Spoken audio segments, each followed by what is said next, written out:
Morning, everybody. Uneducated Economist here. So, going to be talking about how your luxurious experiences is going to be the death of the nation. Now, it's not just yours, it's everybody's. Like, really accumulatively, did I say that right?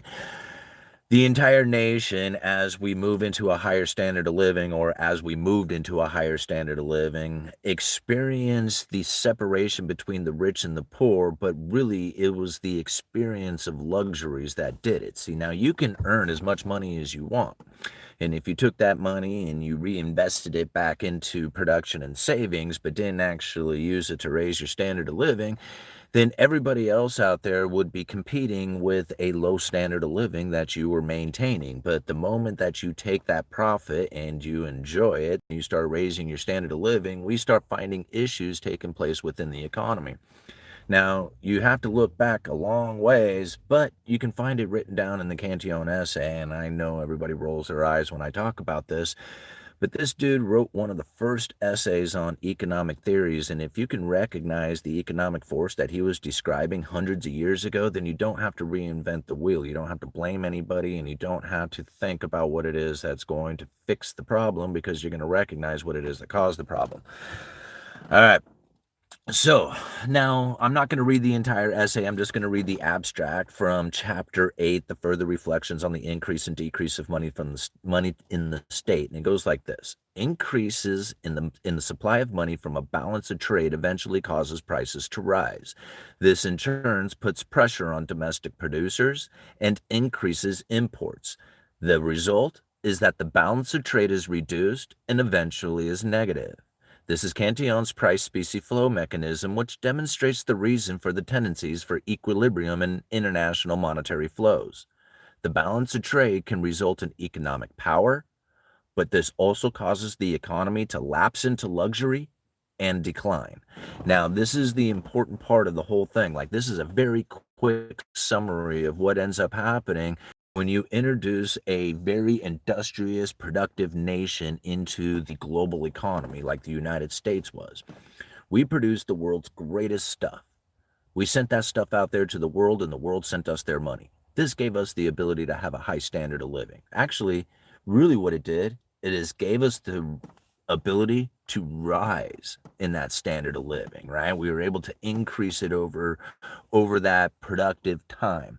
So as we were increasing that standard of living, the people out there who were working were able to acquire the houses and cars and go on vacation. They were able to do it very easily, right? Because again, they were producing great stuff and sending the stuff out there to the world, and the world was sending us their money. And then what would you think would happen if you got a bunch of new money in? Especially when we were on the gold standard, right? So this is exactly what it is that Cantillon was describing in the very first part of this abstract. Increases in the supply of money from a balance of trade eventually causes prices to rise. This in turn puts pressure on domestic producers. So when you increase, right, the supply of money from the balance of trade, so here you are producing great stuff, you send that stuff out there to the world sends you the money, you increase your standard of living, what's the results of it? Higher prices. This puts pressure on domestic producers. And then what? Starts increasing the foreign production, the increasing the imports from foreign producers. So now these two things are happening as you are a productive powerhouse. So here again, the United States, we are rising as this industrial powerhouse, producing this great stuff, sending that stuff out there to the world. The world sent us their money, and then what did we do? We raised our standard of living. We were buying our stuff. But once we started buying our stuff, the prices started moving up. And the foreign competitors are like, hey, you guys got some expensive stuff there in the United States. Would you like some foreign products? A little cheaper, not as good, but they're cheaper.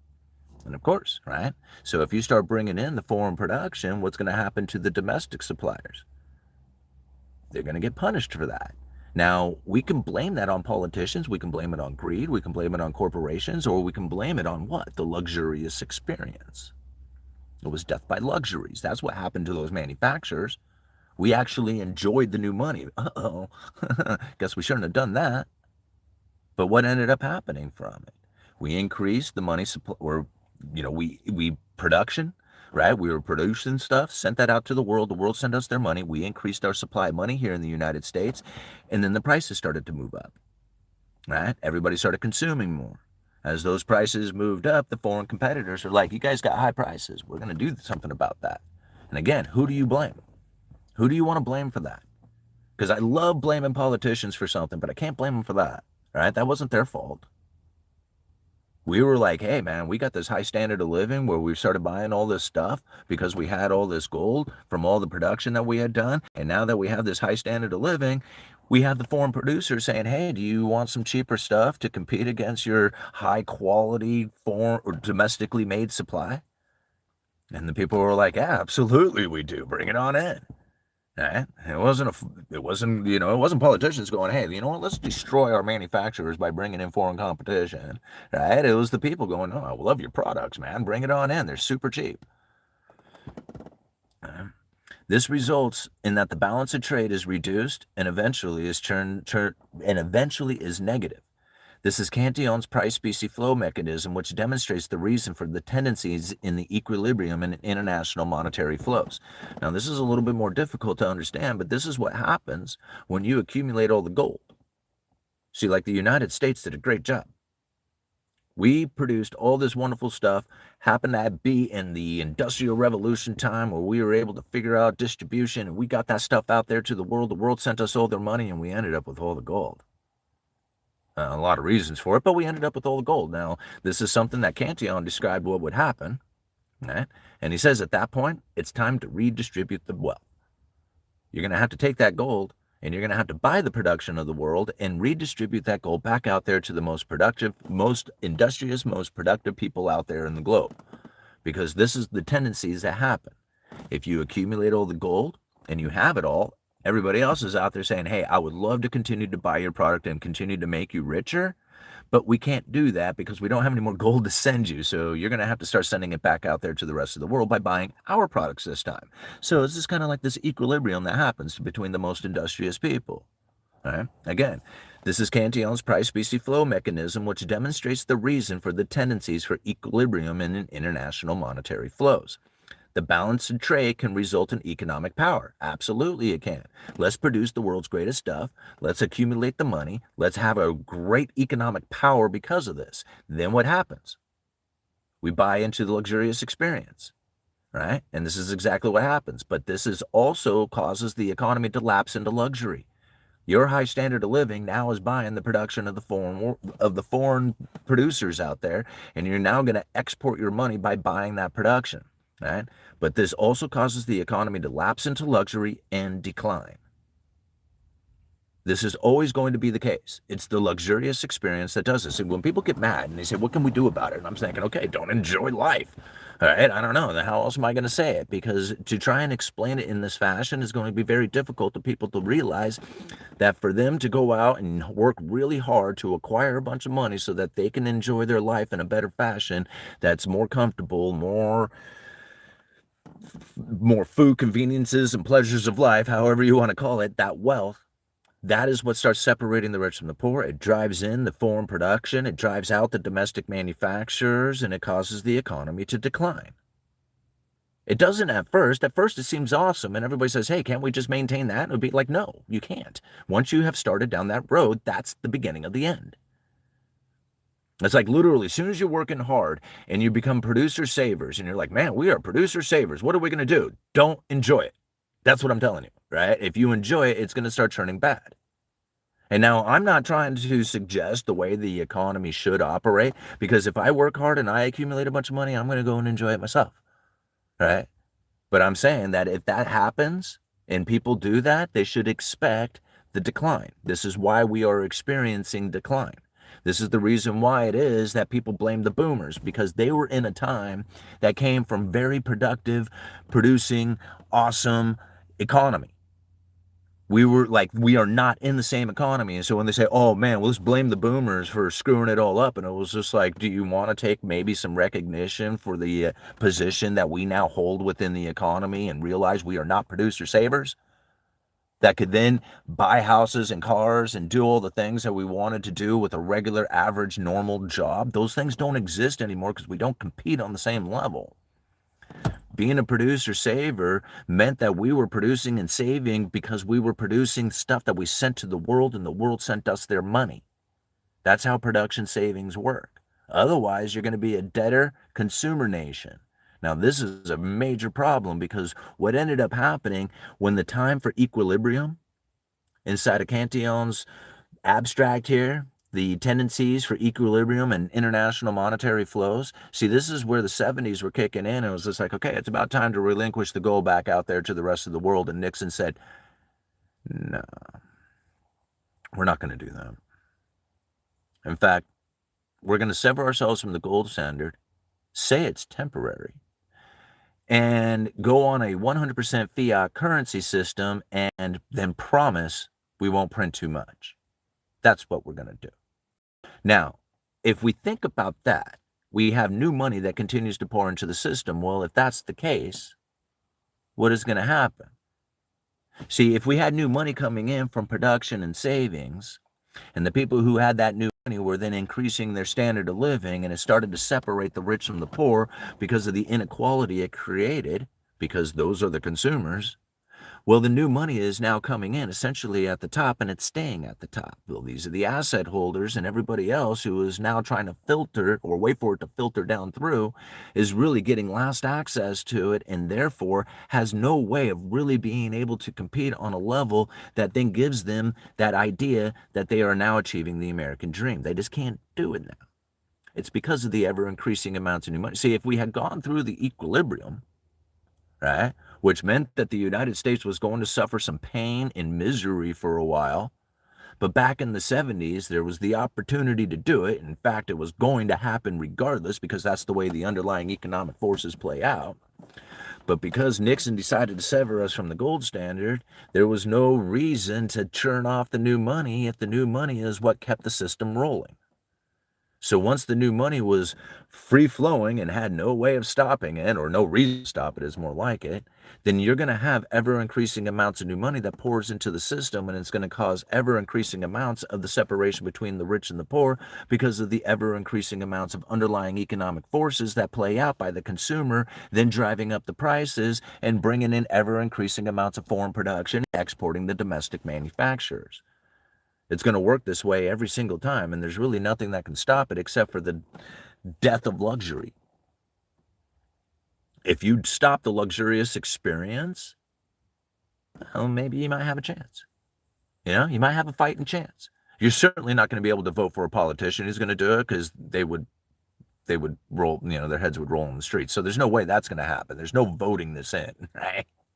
Like, there's no way. How do you, I want to vote for the politician who is going to put us in a position in which the luxurious experience will not be found. Like, who's gonna vote on a campaign promise like that? No one, right? Everybody voted for, like, you know, I mean, just go and look at all the campaign promises from what it was that was delivered before this administration took over. Like, they don't, like, nobody's gonna vote for this. Right? No, like, nobody would have done this on purpose. Everybody votes for things that they think is going to be benefiting them in the most profound ways, and most of the time that's stuff that only benefits them and not the entirety of the world, because if it was the entirety of the world that they were hoping to benefit, then they would not be moving into luxurious experiences nor asking for it. They would understand what that meant. Because moving into a luxurious experience means that you're going to have separation between the rich and the poor every single time. You can't stop it. And like Cantillon describes it exquisitely in his essay. And then when you go and you think about what it is that's taking place every single year here in the United States, as they try to figure out who it is that they can vote for, what do you see happening over there at the central banking system other than more debt issuance? Right? Between the U.S. Treasury and the Federal Reserve and the rest of the central banks around the world, the global debt is so deep, so wide, so far out there that there's no way of paying it off. It's like not even a real thing anymore. And so we understand that when you have separation between the rich and the poor because you have ever-increasing amounts of new money, and the new money is essentially fake, right? But the reality is still there. You still have the creation of inequality that takes place from the ever-abundance of new money. And the production of the world, it doesn't come by magic. Right? Like, that's what I think is really funny. People are like, well, that's the whole point of tariffs, is to bring manufacturing back to the United States. And I'm thinking, do you think that's a magical thing that happens? Is it like all of a sudden you just add tariffs and then those manufacturers are profitable? Right? No, not really. That's not the way it works. Because if it did, then you would see that happening. Now, you might find blips of time to say, oh, look, there's evidence of it taking place for a whole 10 years, you know? And I'm thinking, yeah, and then once you remove the government or you don't add more subsidies or more tariffs, then you're going to find that that manufacturing is going to leave as well because the underlying economic force is still playing out regardless of the government intervention. Right? You can cover it up as much as you want, but you can't stop it from taking place because it's an underlying economic force that is much like the laws of nature. You know, it's like once you start expanding the money supply, you're going to find people who are industrious, and those industrious people will concentrate the wealth. When they do that, they're going to want to enjoy it, and that luxury is going to be the death of us every time. I mean, it's just like you can go and try and code it, sugar coated as much as you want on how it is that, the American people deserve to have a better way of life and all that. Okay, fine. That's great. I mean, I love the theories and the philosophies and all the other stuff. And then now we have to, when we're done with that, we have to get back down to the reality of the situation and figure out what it is that's actually creating it. And it's luxuries. It's a luxurious experience. It's enjoying it. That's what's doing it. And it's sad, I know. Wish it wasn't that way, but that's the way it is. It's like the laws of nature, right? If you go and you put a bunch of new money into the system and the people who are most industrious concentrate that money, what is it that you think the rest of the people are going to have? Not a lot of money, right? And then you're going to look at the people who have it and say, it's unfair that you have all the money. And then be like, well, we were industrious. We figured it out. We knew how to concentrate it. And they say, okay, so now we have to beat you up and take it, right? I mean, how does it work? The laws of nature aren't fair, right?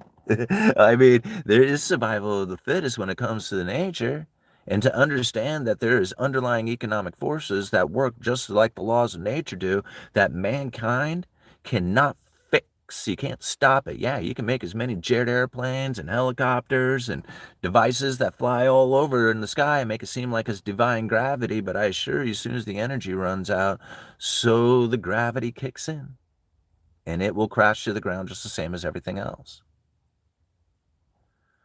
Yeah. People ask, what can you do? What can we do? How do we fix it? I'm like, don't buy luxuries. And then they go like, oh, man, you're just a doomsday. You're gloomy. You suck. You only live once, right? All right. 18 minutes into it. No fuzzy dice. Let me see. Is there fuzzy dice in here?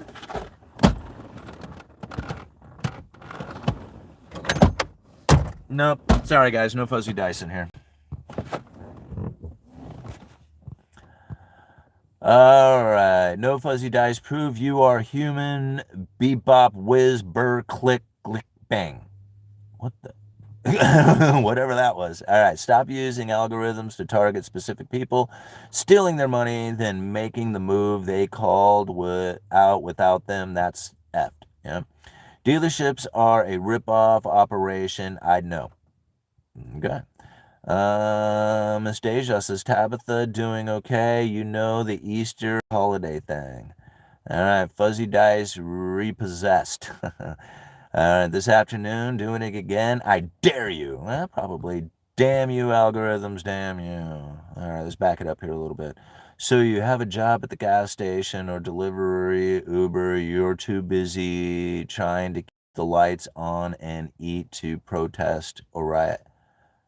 I mean, yeah, if you want to look at it that way, I mean, there's like, you can give it any meaning you want, right? Now, that's like, I mean, a lot of people are probably going to end up feeling that way, like it's being done to them, right? And if you take this idea that it's being done to me, you can go out there and look for the evidence of it and then find it, especially if you go to Twitter, right? What are the worst? That's not a real place, right? It's about as, I swear, it's like as bad as TikTok. Anyway, I mean, it's a little better, but not much. Anyhow, so when you think about like what it is that's going on out there in a way that says this is being done to me, you will find the evidence of it. It is so obvious, right? Like you can yeah, I mean, you can spend all day finding collecting evidence of how it's being done to you. However, if you look at it in a different fashion and say, okay, now wait a minute here, I recognize that there is going to be a separation that is going to take place from the ever increasing amounts of new money that pours into the system. And now what that looks like is not something that we've had from the past, where we've had productive people who were then using their day jobs in order to acquire that what they needed in their life. It was like a fair exchange with everybody else out there who was being productive enough to send stuff out there to the world and get the world to send them their money. And we were able to trade our skills with each other in order to have that higher standard of living. We do not live in that society anymore. The economy does not look like that. And to try and say, okay, now wait a minute, how come it doesn't look like that? Who did this? Who's to blame? And it was just like, okay, now wait a minute. Let's stop right there. Because we can go back and we can think about what it was that was taking place when we were an industrious people and we were bringing in all that new money. Because that new money that was coming in was gold. And that gold was coming from the entire world. And the world sent that to us, and we raised our standard of living on that. We only needed one job to provide for the entire household. But now, as that faded away, it took ever increasing amounts of debt issuance in order to bring in the new money. And that new money now is buying foreign production. And when that foreign production comes in, we have to sell it to each other in order for us to have a job. And now competing on that level means that you have to compete with everybody else who is trying to buy that foreign production in this manner. It's very difficult. We're not building stuff and sending it out there to the world. We're competing against each other to retail stuff to each other in order to have money so that we can then buy more of that foreign production. This is crazy to think about, right? Because the working class individual is not important. We spin our wheels trying to figure out how this is going to work in the economy. It doesn't. All right. We set that aside for a second, then we look at what really does operate in the economy, and that is the top 10, 20% of household incomes. They're the ones who are actually doing the spending. And then we're down there shuffling it all around and driving the trucks and flipping the burgers and serving the beers, trying to figure out how many of these things that we can do in order to compete against these people who are sitting on asset allocation with ever increasing amounts of new money that drives up those assets. We can't compete against that. There's no way. I don't care how many jobs you take. All right? You can work 24/7. It doesn't matter. It's not enough hours in a day. You can't do it.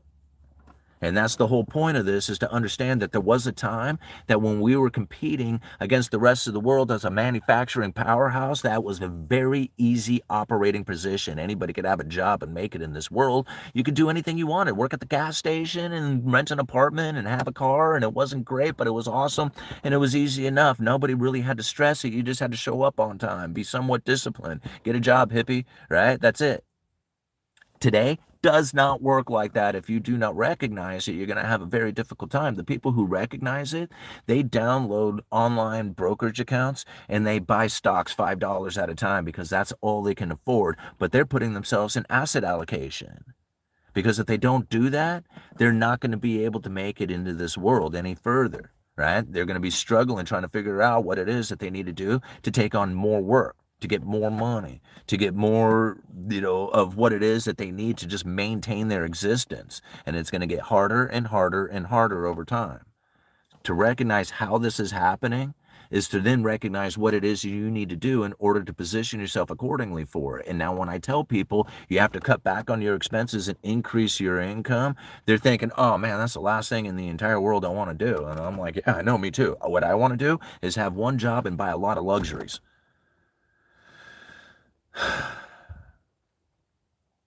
I don't live in that time.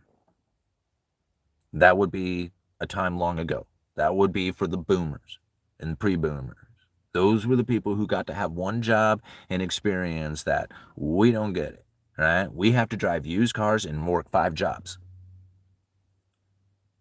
But if you don't do that, then there's no way you're going to be able to get into asset allocation, and you're going to find that you're going to have to work 15 jobs into the future because there's no way of being able to maintain a life and not increase your money. It's not going to work that way, right? So this is how it ends up happening, is that if you have this ever-increasing amounts of debt issuance, which we are going to have, and I know, like Jerome Powell saying, "Oh, we're warning you, you're on an unsustainable debt path," but he's been saying that since he took chair position. And this is nothing new. I mean, Greenspan was talking about it too. There is no doubt in anybody's mind that the United States is on an unsustainable debt path. What does that mean? What does that mean for the Federal Reserve? What does that mean going into the future? What does that mean for everybody out there if you're going to have ever-increasing amounts of debt issuance and new money, but you're on an unsustainable debt path? How could that possibly end well? So now, if you think what it is that's going to happen is going to be an inevitable crash that's going to take place any moment, then most likely you're probably not going to need to be in anything at all except for gold and silver and bullets and beans, and then you'll be good to go, and then you just wait for the inevitable crash to take place. Or you can assume that they know what the hell is happening here with it, and they are scheming up ways to keep it going. I'm going to go with option B. I'm thinking negative interest rates. I'm thinking cashless society. I'm thinking tokenization. I'm thinking Federal Reserve buying into the debt of foreign nations. Whatever it is that they can do to keep that new money pouring into the system. And if they do that, the luxuries are going to continue to fly. They're going to, the winds of luxury. And if the winds of luxury continue to blow, then you're going to have even more incredible inequality. And it's going to be very bad in the future. And people are going to be screaming their heads off, what is it the government can do about this? And I'm going to say to it again, it was just like, don't ask them to do anything. Because it's the ending of the luxurious experience that's going to stop it. That ain't going to happen. Nobody's going to vote for it. All right? Nobody's going to accept it. Nobody wants it. All right, 27 minutes into this babbling. All right, let's have a chat on the inverse here. Who cares? Live it up while you can. We are all here a short time. Go into debt. Live it up. All right, man, dude, if I didn't have kids, I'd be right with you. But my kids, man, I can't do that to them.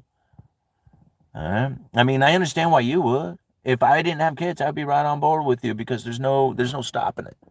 Right? But I can't do that. I can't do that to my kids. So I'm going to back off on my luxurious experience. I'm not going to get the Camaro. I'm not going to go out there and do all the things that I would want to do if I was a single individual with no responsibilities for anybody else out there in my world. But I got a world I need to leave behind.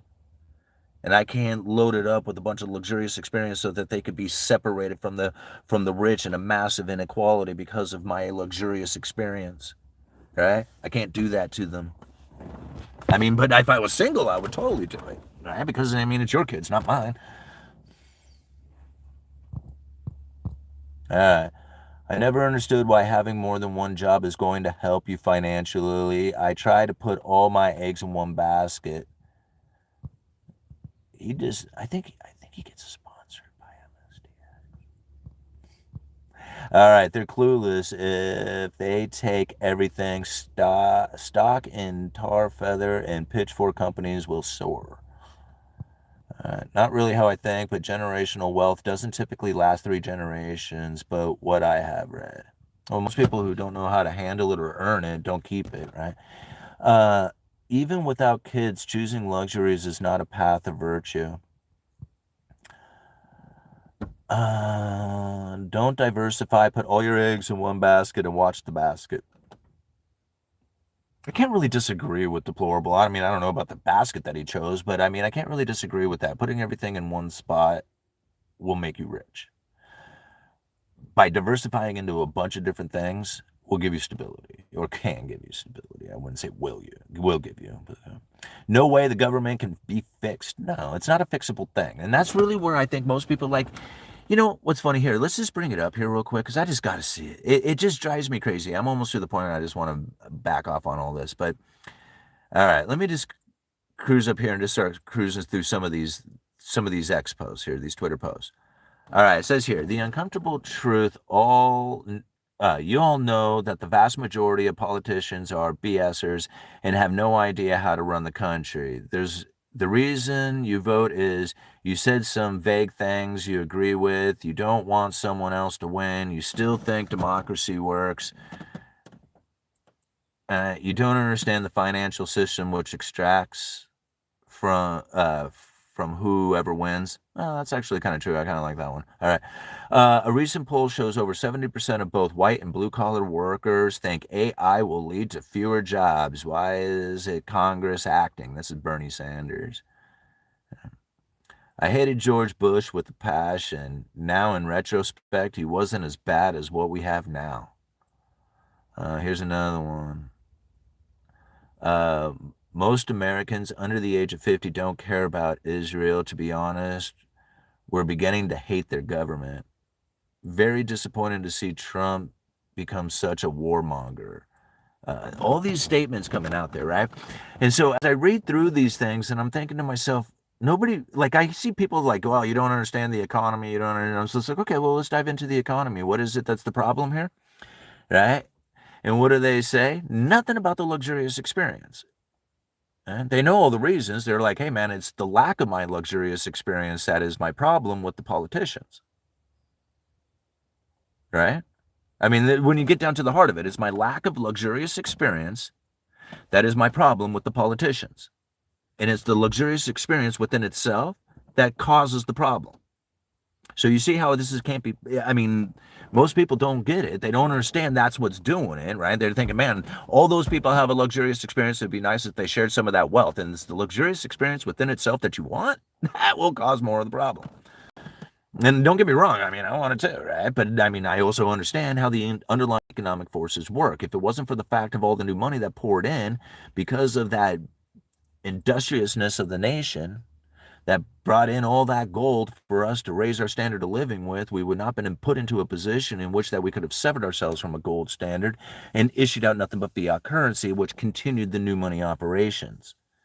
Pretty soon, our ability to be productive was lost. We can't be productive when we're just like manufacturing money out of thin air.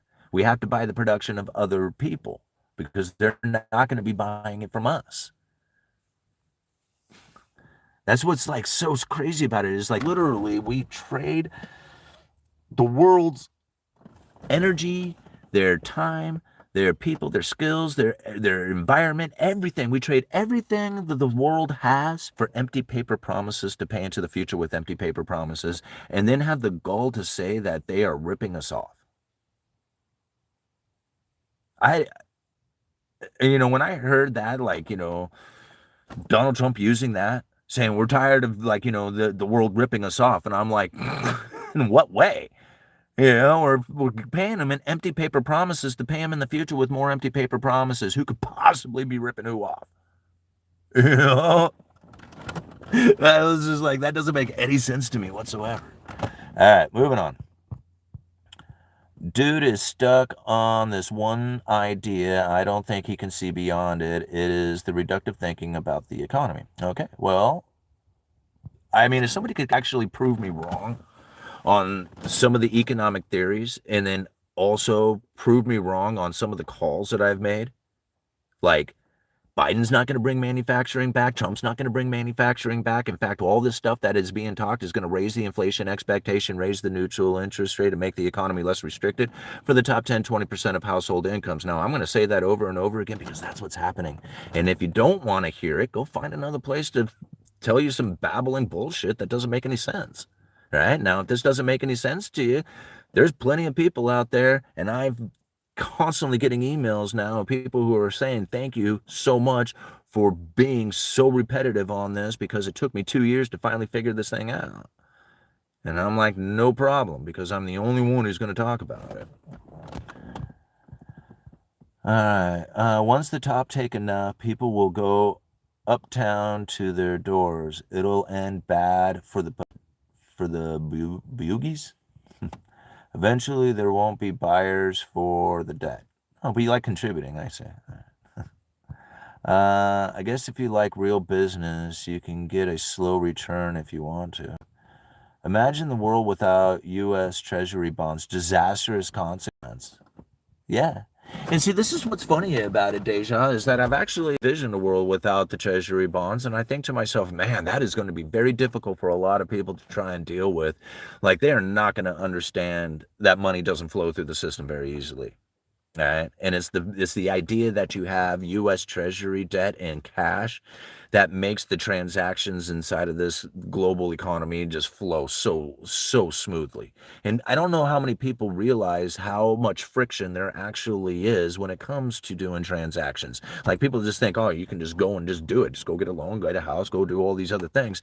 But those things don't exist by magic. They exist on a system that was built off of debt issuance, and an abundance of money. Now, it's really funny that they want the abundance of money in order to just free flow out there for everybody to get a loan, to go get a mortgage or something, but then they don't like it when it concentrates into the hands of a few, and then they got massive concentration of money in the hands of just a handful of people out there, and they say, well, that's not fair. And I'm thinking, well, you wanted a loan, right? Well, that's the results of it. Otherwise, we would have to be on a gold standard, and then you would have to be very good at what you do to convince the person out there to hand you over their gold, because once it's gone, right? And there ain't no getting it back. It's not like you just go get another loan from somewhere. So understanding that the system gives the ability for the people to transact freely also concentrates the wealth into the hands of a few. These are two things that work side by side. If you wanted to get rid of that, the idea of the concentration of wealth, and have a redistribution of it, then you're going to have to add some friction to the system, which means being on a gold standard limited currency system, which only means you can transact so far before there's no more money to transact with, and then the system has to redistribute the wealth and find equilibrium again. I'm cool either way. Like, I'm down for it. Let's do it. And I mean, if you want to concentrate the wealth into the hands of a few, whatever. I don't like it, whatever, but it ain't for me to like or dislike. It's up for me to understand what it is I need to do. And I get it. Like, if you do not move into asset allocation in that system, especially the point in time we are within this economy, you're going to expect to fail. Like, this period, you can just expect to fail. It's not going to work. You're not going to have enough time in the day to put hours in order to acquire the things that you need. You're going to have to lower your standard of living in order to deal with the fact that your life is deteriorating into the future with the ever expansion of money that people are begging the government to do. They need to do something. Okay, more inequality it shall be, right? So now, knowing that, feeling it, seeing it, and believing it, and knowing it deep down inside, there's really no other choice that you have in your life that you need to make except cut back on your expenses and figure out how to get more money in. And now, whether or not that's through investments or starting up businesses or putting in extra hours and then trying to acquire those assets, one way or the other, that's the direction in which that you need to go to. There is no bringing a good manufacturing job back to the United States so you can work 8 hours and drink beer for the rest of the night. That doesn't exist anymore. I mean, maybe for some people it does, but not for anybody who's going to have any kind of real success in their life. They can't do it like that because it's not an economy in which that allows that for that to happen, right?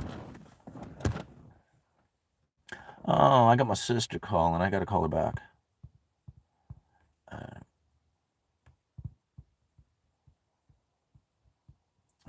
Can you imagine if all of these asset holders were to sell their assets and start buying food and services with that money? Could you imagine price spikes of the services and food? Yeah, I mean, that would be true. But then can you also imagine that if they took all that and spent it on production of things within the United States itself, like only bought American made products specifically, and then everybody who received that money continued to only buy the American made products? Okay. See, now this is going to be very difficult because the American made products are not only very expensive, but then there's also not an abundance of them to just get to have that high experience. If you just want to have a limited experience with some really good products, then maybe you might find some stuff out there that you can keep it here domestic. But for the most part, you're going to be buying foreign production in order to enjoy your experience because that's where all the fun stuff comes from.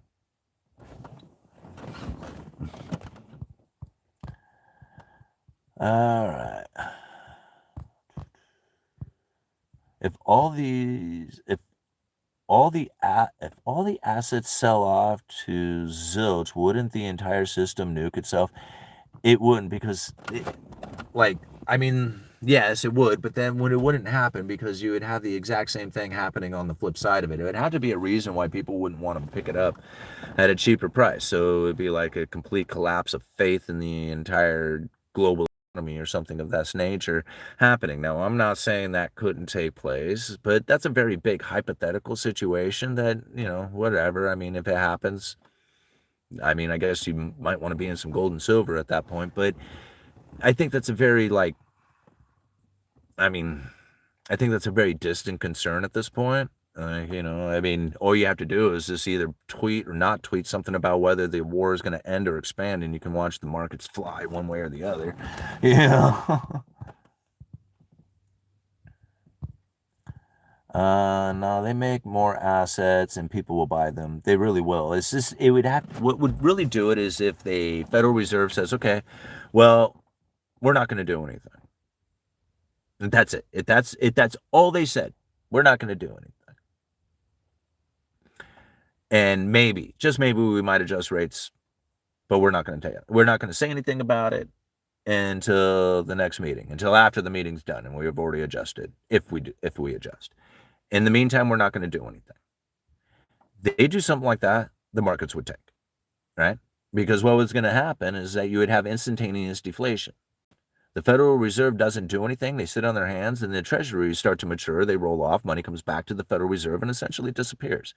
If they were to do that forever, then all the dollars would disappear, but there would still be debt to pay. As that is happening, you would find sell-off in everything out there in order to acquire the dollars in order to pay the debts. As that crashes the entire system. So the Federal Reserve can literally do nothing at all, and it would destroy the system. Right? It would cause an almost instantaneous deflationary period.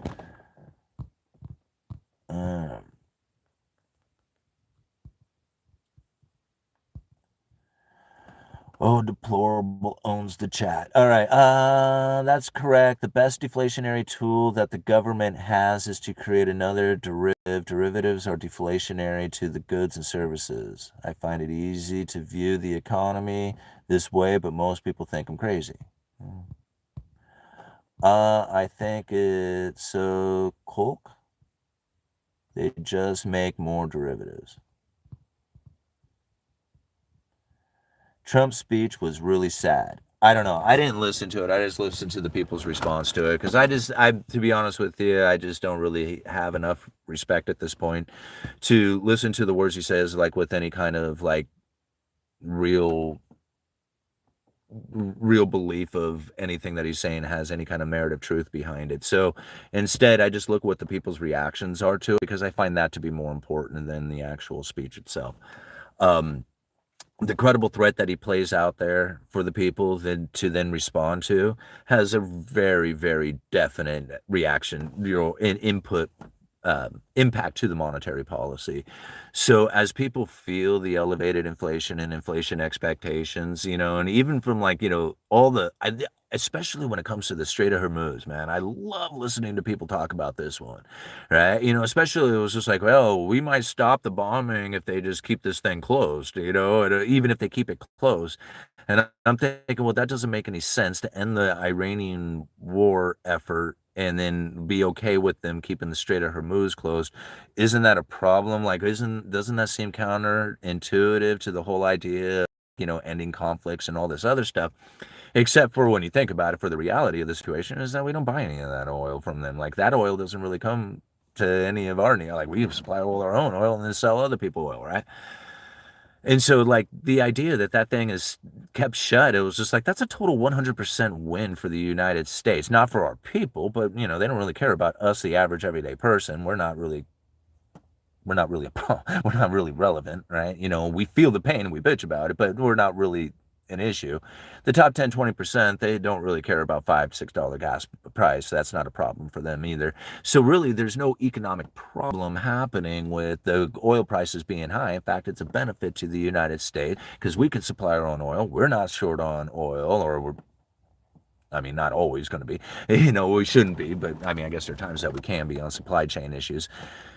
And ultimately, the rest of the nations of the world, they're the ones who have to suffer with the supply chain issues of it and higher prices. Now, do we have to have the higher prices too because of the world demand for it with that shortage of oil or the distribution being shut down and stuff? Yeah, absolutely. We have to deal with the impacts of it. But again, it's the 80% that deal with the problem of it, which were kind of irrelevant to the economy anyway. And the top 10, 20%, they might bitch about it, but they don't really have any problem with it. They're just going to continue on, consuming like they normally do anyhow. So as far as I can see it, the way that this works out for monetary policy is that all the inflation expectation is really going to end up loosening this economy much more than people have anticipated. Again, not for the 80%, right? But for the asset holders who are the consumer, who are going to be the resilient ones within this operation here, while the rest of us are just kind of trying to figure out how it is that we make it through our week, our month, and they feed us lines of passivities, I don't know, however you want to look at it. But that's how I see it now, it's just like, this is a total win for monetary policy.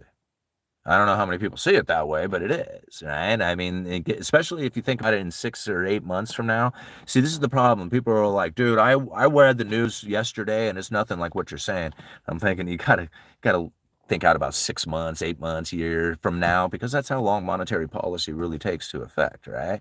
If you push the inflation expectation right now and you kept the Fed's funds rate still, that moment of a belief within the investor's mindset, if that is to be very like, how do I say, not only like uh perpetuated, like pushed harder for longer, like just the idea of it, elevated inflation, it's high, it's high, it's high, and the Fed is like, well, we're staying still, we're going to stay still, we're not moving, right?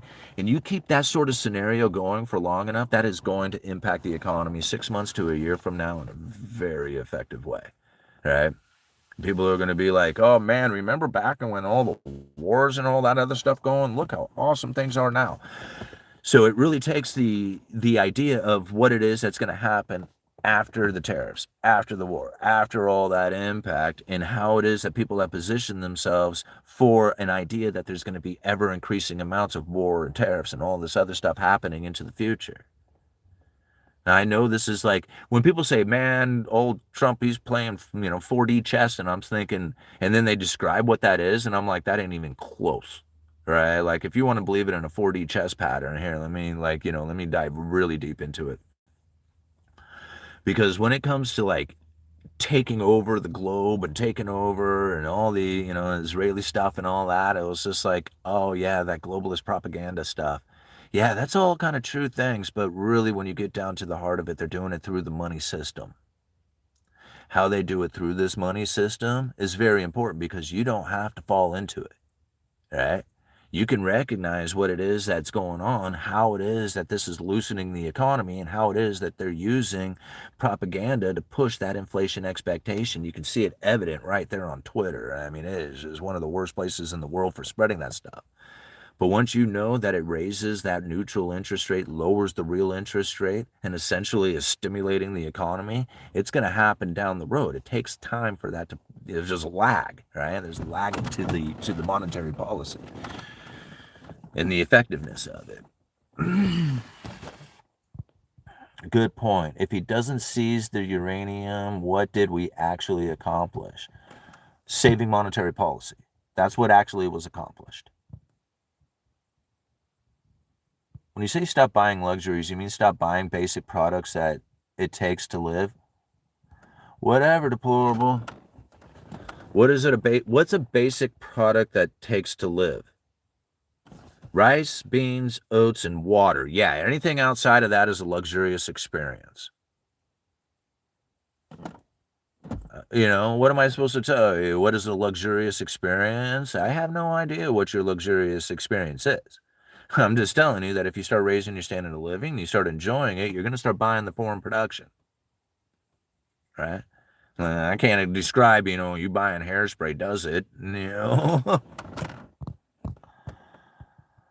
And see, this is one of the reasons why I don't really like talking entering, because you're just you're more like just nonstop like devil advocate, which doesn't really do well for the understanding of the situation because it's really just the same one over and over and over again. So that's why I ignore your comments, deplorable. It really is. It's not because I don't like you. I don't like the questions about it. It's just that they're literally the same one ever, and so if we want to, like, I mean, I understand that I'm doing the same ones too, but if we want to break this stuff down and understand it into a deeper level, we can't just ask the same question over and over again. We got to understand the situation to the underlying economic forces that are playing out.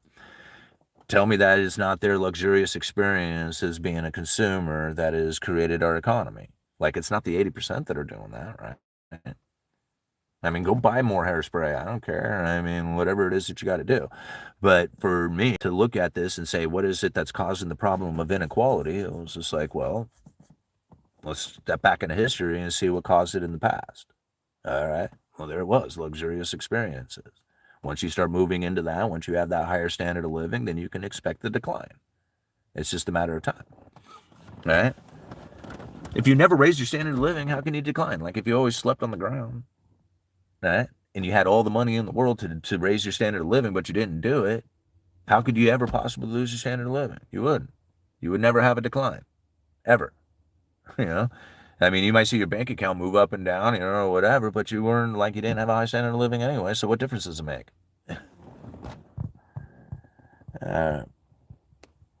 Uh, you have to have flesh to eat. That is not a luxurious experience.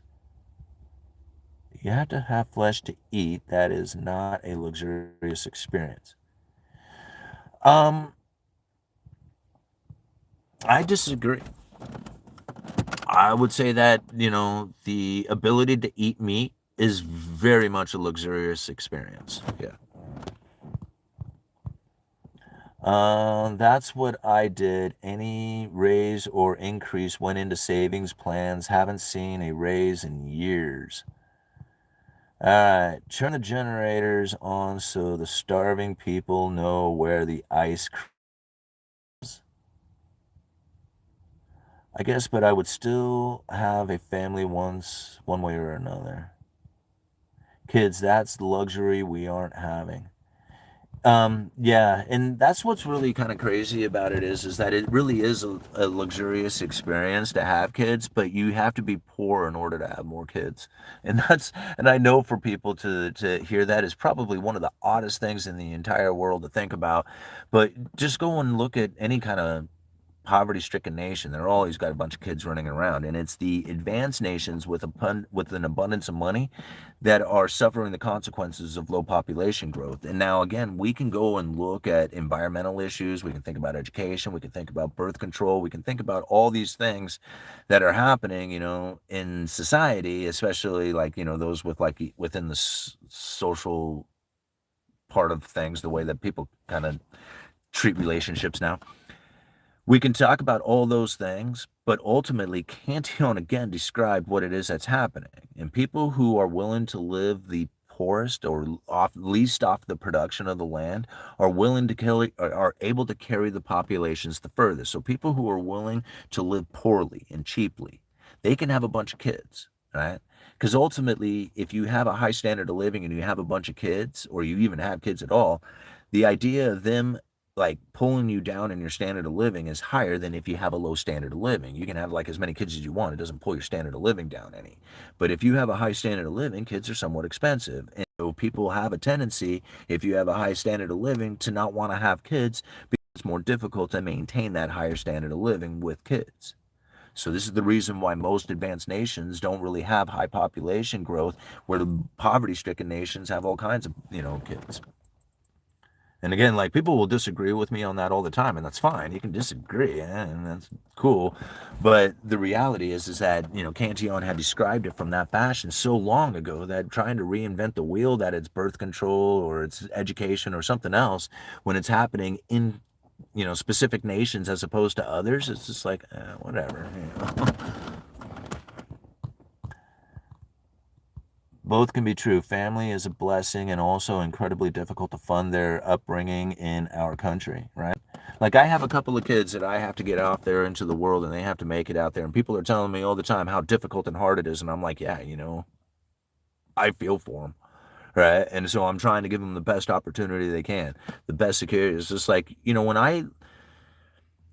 when it came time for me to go out on my own, the day I graduated high school, I already had a job, I had an apartment, I had a car, I was paying insurance. My girlfriend was in the apartment, going to school and going to work, living on her own. It was my wife now, Sarah, right?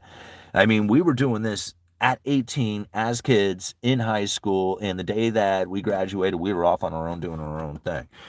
That was incredible to think about back in the day. It was really hard. It was not something that was very easy to do. Bunch of us did it. Like, I was not the only one. Like, there was a few of us who were doing that exact thing. And so when I think about how hard and difficult it was back then to get it done, it's impossible now, right? It's like impossible. I would not expect that to happen today. And for anybody to say, well, we all had it tough, kid, it was just like, no, you had a whole different economy. It was tough. You're right. We didn't, there was things that were going on that are so much different than they are today. But to understand it in the situation of what we now face is that the average everyday working class job is not something that is able to then function in a fashion that then provides the people with the American dream like they once did. It just doesn't work like that anymore.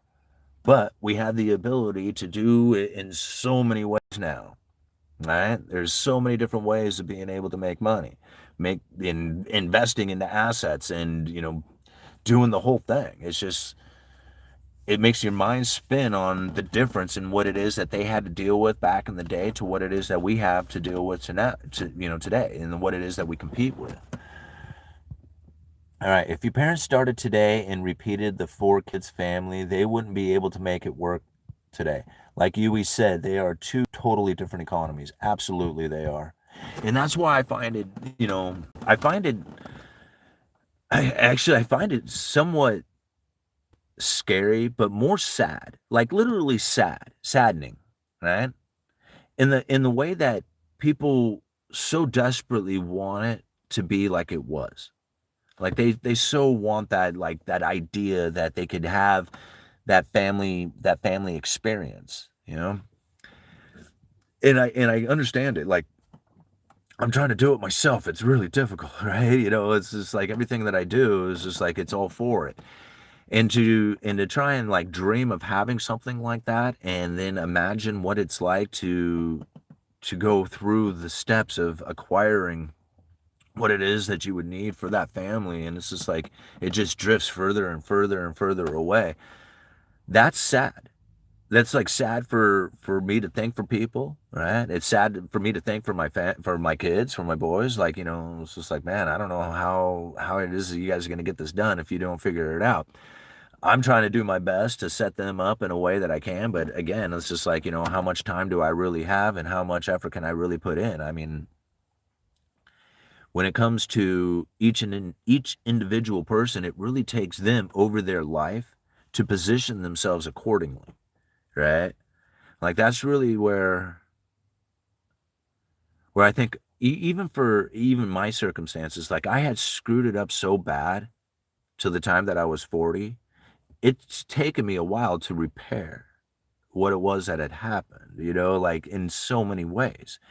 And, people are like, oh, dude, you're out here on YouTube, you're hustling, you do all this other stuff, but yet you still drive these old cars and you don't have anything going on. And I'm thinking, well, you don't really see what it is that I have going on, nor do you even know.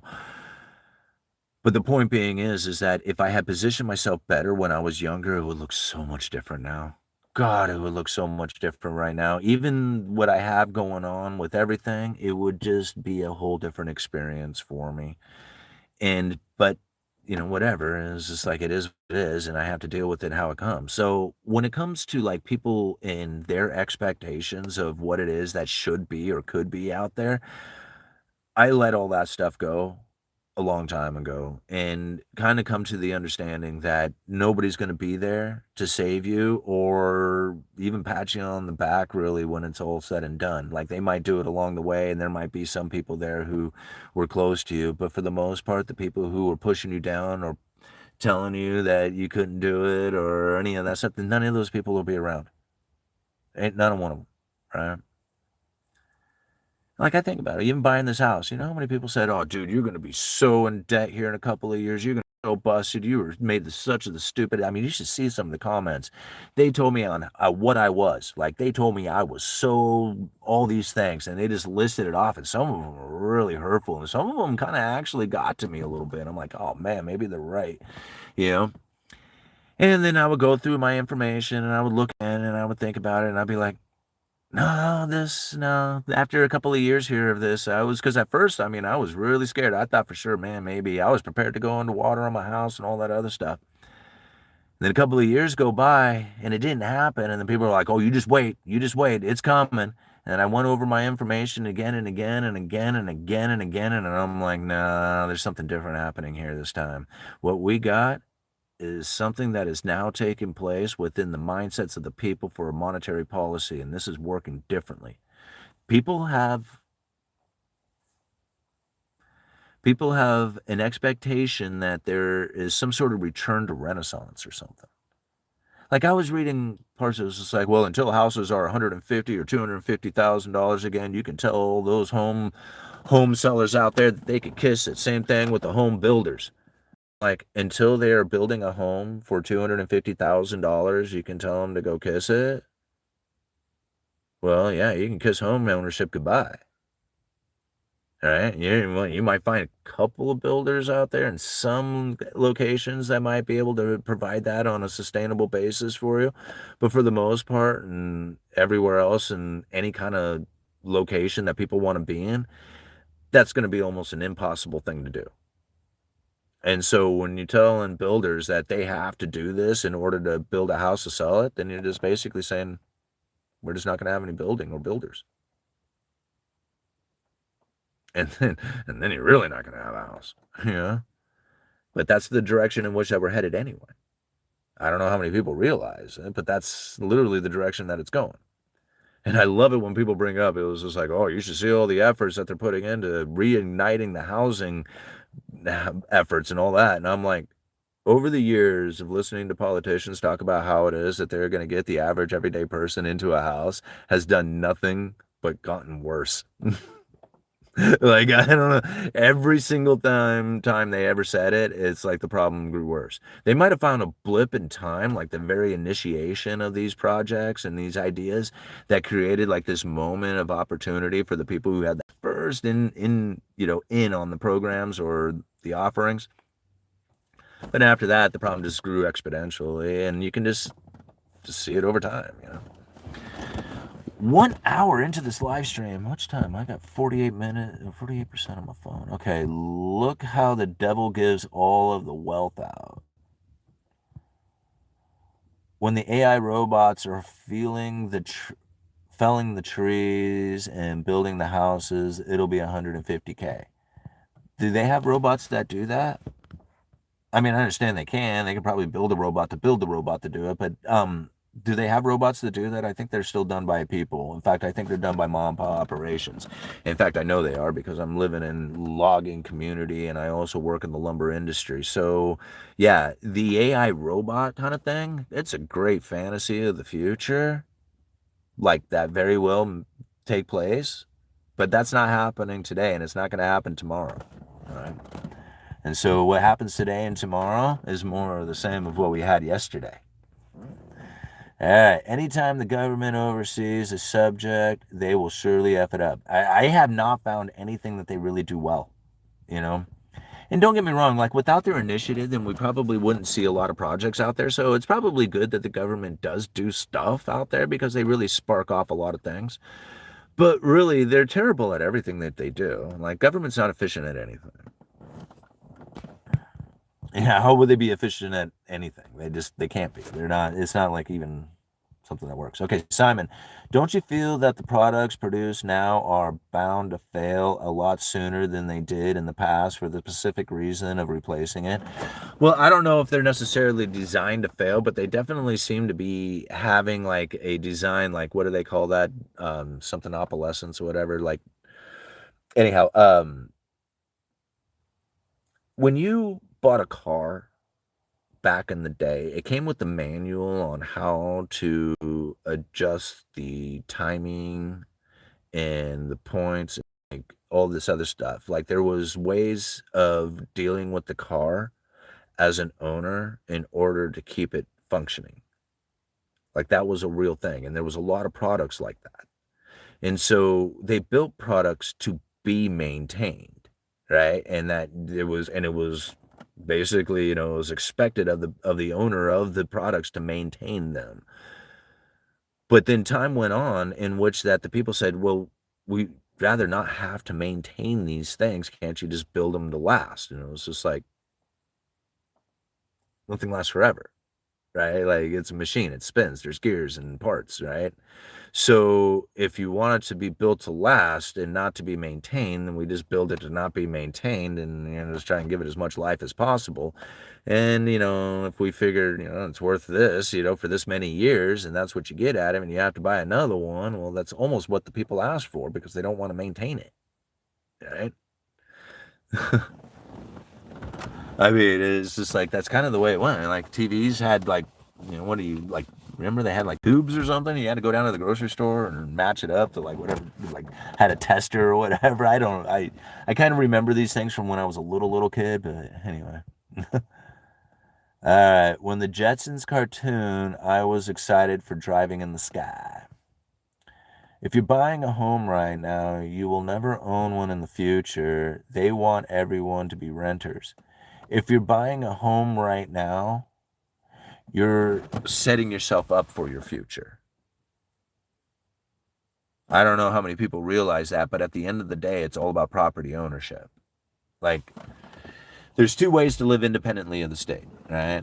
You can be a capitalist or you can be a property owner. Now, capitalists are essentially living the same life that a property owner would, where you have like something else that is paying you. Like a landlord, a property owner would be a landlord getting rental incomes. Well, being a capitalist is something similar, investing in business, stocks, whatever positions of speculative assets. Being a capitalist means like placing your money somewhere, right? So that you can get a return off of it. Those two people live essentially the same as far as being independent in the state. The difference is the property owner is the one that everything is like they are the ones who are in charge of everything out there as far as the styles, the conditions, the wants, the needs, the looks. Everything comes down to the property owners. It's what their styles and wants and needs are. And essentially, the capitalists have to deal with, whatever it is that those property owners' wants and needs are as far as what it is that they have available to them. But it really comes down to the property owners at the end of the day. They're the ones who are in charge. So if you think about being a property owner as just being a homeowner, that's not quite the same thing, right? Like being a homeowner gives you the ability to kind of have your little peace of mind in your little spot, but it's not really giving you that income like a property owner would be in the sense of like living independently of the state. At that point, the property itself needs to be rented out or used in some sort of business fashion, whether farmlands or, business building or rental income of something like, it has to have some sort of like return going on it. Otherwise, it's just a place to live. But over time, that asset can grow in value and you can make some money off of it when you go to do the sell. So although you never really own the property, you do own the rights to the property in the idea that you own the rights to the profit that it can be made off of that property, right? Like that's a real thing. People say you don't really own the property. It's just like, yeah, but I really own the profit that I can make from this property, right? That's real. I can really own that. So yeah, there is some ownership that is definitely be had from property ownership, even though you'll never truly own it. And if you are not moving into that property owner position, then you have to be moving towards a capitalist position. Those are the only two. If you're thinking, no, I'm going to be in my day job and then I'm going to bitch about politicians not doing it right, you can expect to fail, right? Because it's not a capitalist or property owner position. How long can the U.S. economy survive? Forever and ever. I don't know. I mean, if you take negative interest rates, cashless society, tokenization into consideration, and then the idea that the Federal Reserve starts buying the debt of a foreign nation out there, who knows how long this economy can go on for? Like, I'm not going to try and pretend to guess. Yeah, it was just like, I'm just going to see what is that's happening out there and try and position myself accordingly for it. I'm honest, a year from now, people are going to look back and go like, oh my gosh, I cannot believe how resilient the consumer is. Like the 80% of the people are still going to be complaining about the pain and suffering they're experiencing, but that's going to be from now on.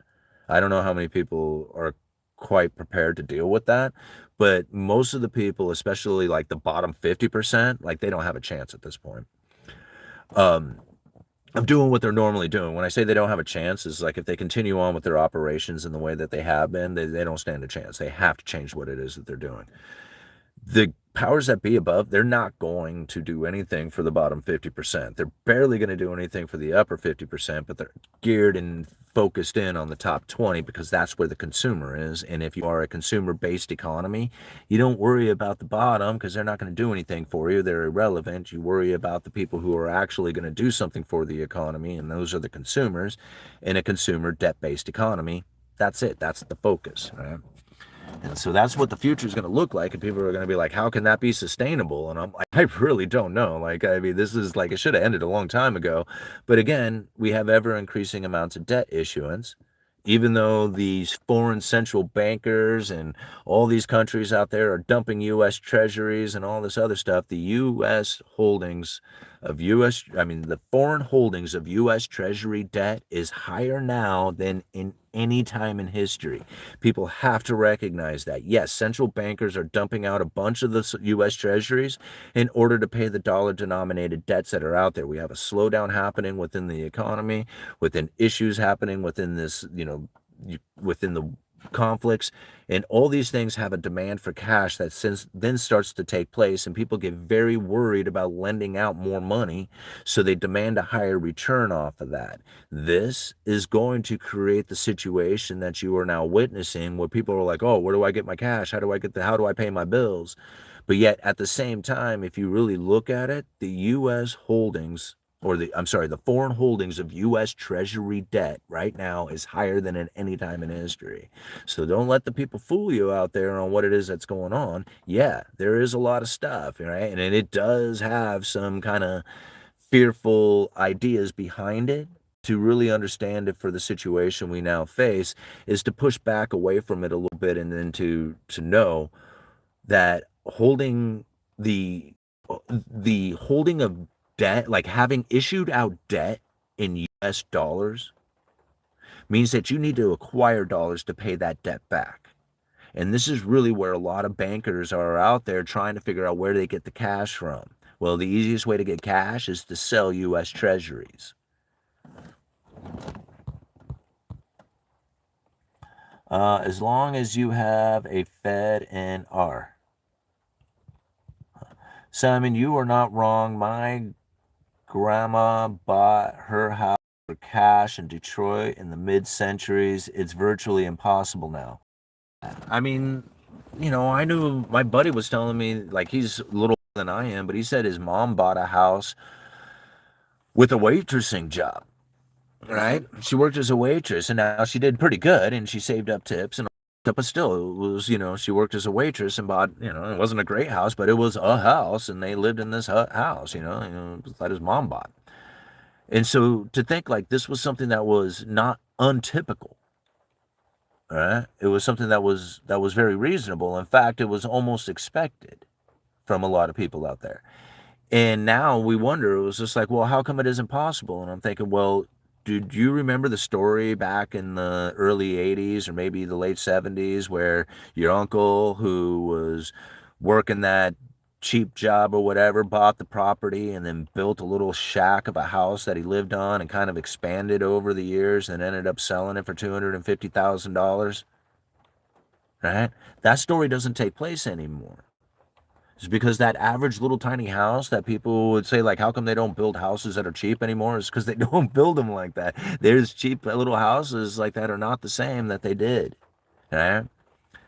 And so when you think about what it is that was taking place back in the early 80s or 70s, and then maybe even possibly going into the 90s, this is not the same situation. People do not have the ability to buy a little plot of land, stop by the lumberyard on the way home or on the weekends and piece themselves to a house together. There are people who do that. Don't get me wrong, there is occasionally that does happen, but for the most part, that is not a common thing anymore. It used to be a very common thing. Think about how many houses were available for everybody if that was a common thing. Uh, Happy for the understanding of the monetary policy, but most don't have the understanding that we do, and I thank you. Thank you, Deja. I really appreciate you for saying that. And I think that really here at the Uneducated Economist, the conversation that we have is so unique and so different. It does overlap. Like you'll find other economists talking about some of the things that we talk about.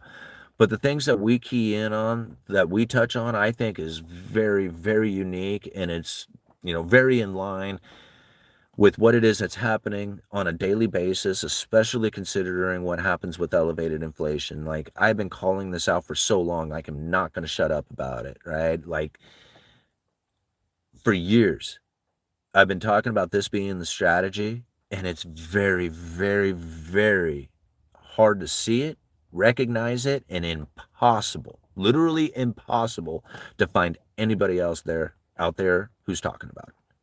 Like I feel like I'm the only one. I mean, it's not like there's not uh, theories about it. It's called the Fisher effect, right? So they know exactly how it works, but it's not being thought about as being applied to the economy. You know, like I just have to ask, like, any smart economist out there, they would know this. And it's just like, if you ask them, do you know what the Fisher effect is? And if they were to say yes, then you would have to literally say right after them, it was just like, okay, so all this elevated inflation expectation should raise the neutral interest rate, and the Federal Reserve said that they're going to stand still, so the economy is going to get less restricted for the asset holders going into the future. And it's probably going to end up happening with the lag period at some point out there, what, 6 months to a year? And if they didn't internalize that and say, okay, yeah, like let's break this down and see if how accurate this thought really is, because that's what's going to happen. Right? Nobody's going to talk about it.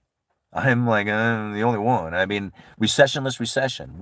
Even Powell, 100% of the economists out there predicted a recession. And I'm like, nah, I said it was going to be a recession feeling, but nobody's going to be calling out a recession, because you're not going to lose your job, or if you do, you're going to go flip burgers and not be counted as unemployed. And the corporations already got bailed out, so there's not going to be a bailout. All these people who were calling all the inverted yield curve and SOM rule and all that other stuff, I said those aren't going to work.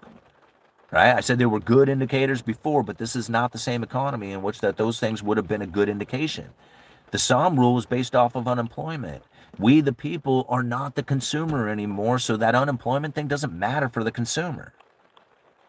It used to. It used to be a very big deal. In fact, it was the only thing that the Federal Reserve would look at was jobs. It was like, focus in on jobs. Jobs is where the inflation or deflationary pressures come from. And now, it doesn't. It doesn't come from the working people anymore. And so you can work as much as you want. You're not going to create inflation. Yeah, work as much as you want. Super low unemployment from now on.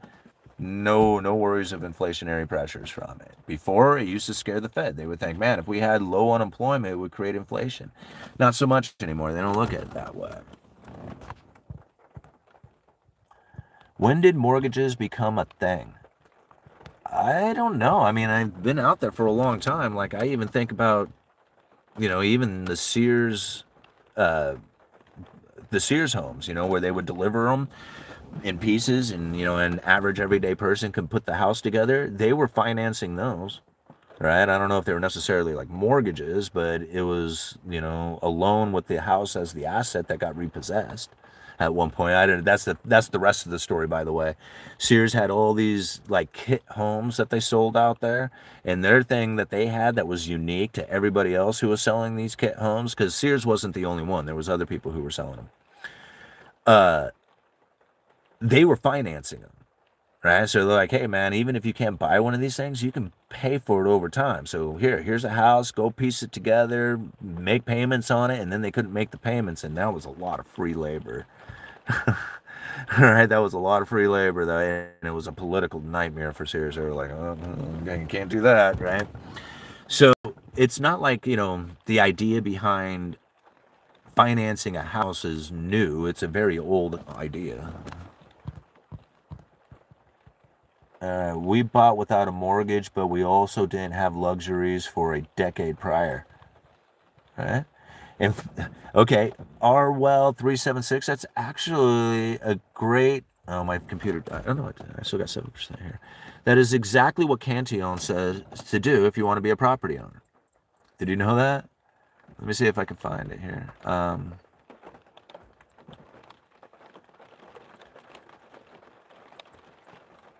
man, I got this thing. I can never find it where I wanted to.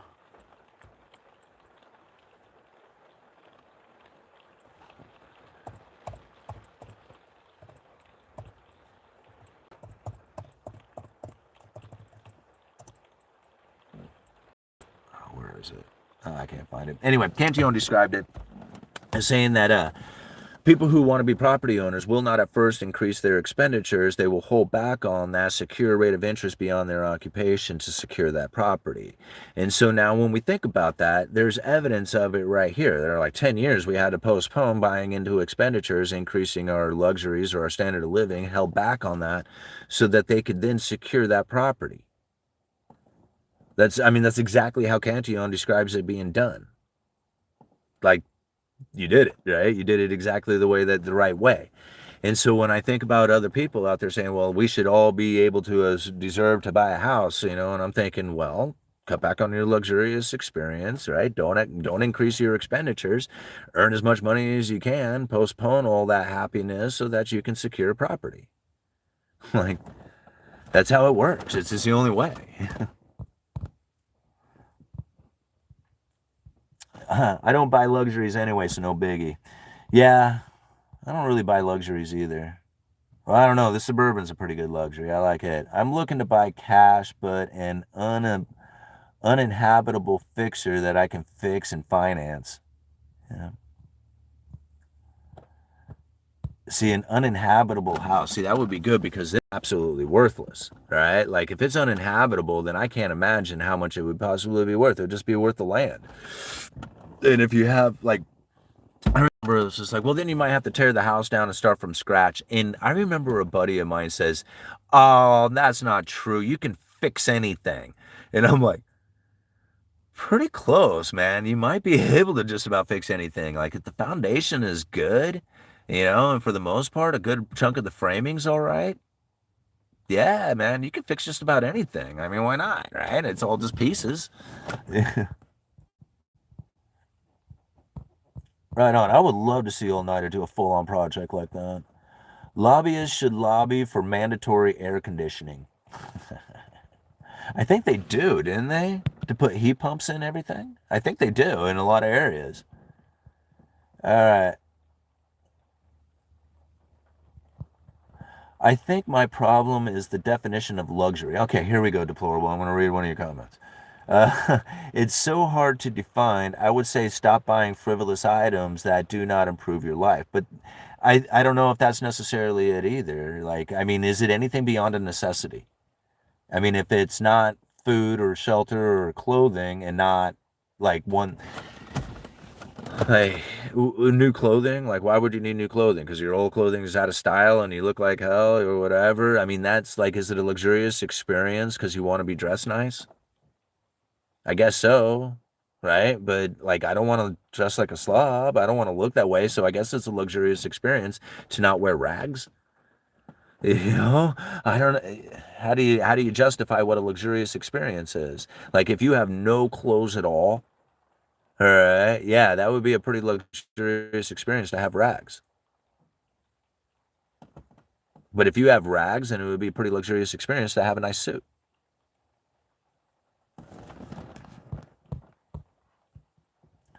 Uh, one must balance work versus play. What do you value more? What will improve your life?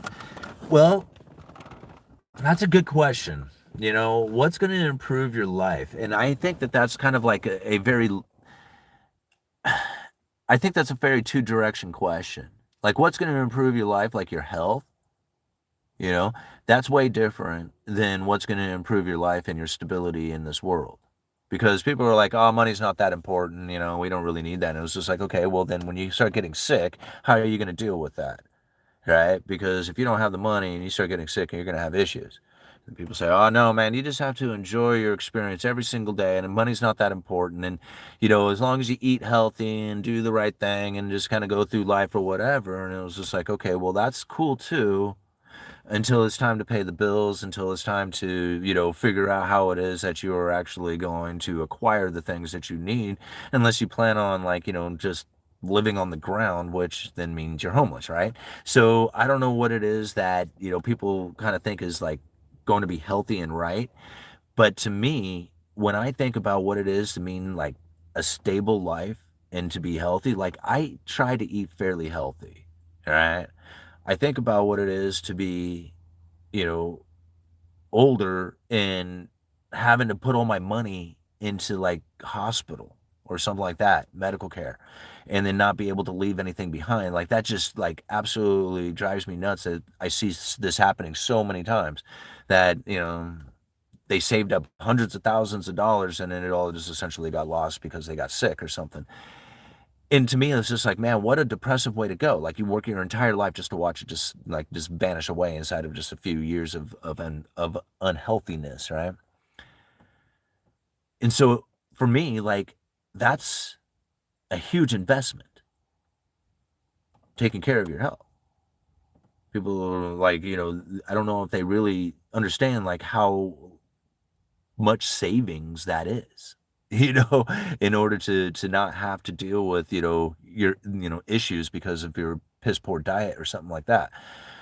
That to me is like probably one of the greatest things, like to not have medical issues of health consequences because of bad diet and diabetes or obesity. And I'm not talking like people who are naturally born with these things. That's a health consequence. I mean, that's it's quite unfortunate, but there's other people who literally condition themselves to live this way and then experience this sort of health. Very much like being an alcoholic. I was heading myself into definitely a way of living that was not going to be healthy, both physically and mentally. And I was doing it to myself the entire time. So it's not like, just eating improperly is going to do it. It's like literally everything in your life. Luxury would be seeing a UE video chat without the deplorable comment. Deplorable. Oh, bro. You're getting to us. All right. I wouldn't feel right paying for an oil change when I'm perfectly capable. Yeah. And so I agree. The only thing I like about the oil change part of things is that those guys get up underneath there and they hit all the grease points, they do all the other stuff, and that is so convenient for the 35 bucks or whatever special that they offer, that I just like I'm like, I'm going to go in there and I'm going to drink like as many cups of coffee, because they offer up free coffee, as I can, and hopefully like offset the price of this oil change. No, it's more than that now. I haven't done an oil change in a long time at a station. I used to do it for the Explorer though. All right. It's just changing oil is just so easy. It's just like there's nothing to it. They don't hit no grease points. They do. That's so funny. Um, yeah, I haven't. Like, I'm trying to even think of the last time I went and had an oil changed. I bet you it was probably 4 years ago. I think it was probably like 4 years ago I went and had an oil change. Some of the most greedy people I know say money don't matter and then work to take other people's money involuntarily. Um, I don't know. I mean, money doesn't matter in the sense of like I don't know. Like I have my this is what's funny about it. My relationship with money is really weird because like here it is. I talk money, I talk economics, I talk all kinds of stuff about it. But like my importance with money is like it's really low. It's kind of like my importance with Bitcoin. Um, and I think this is kind of one of my issues that I actually have with it is that like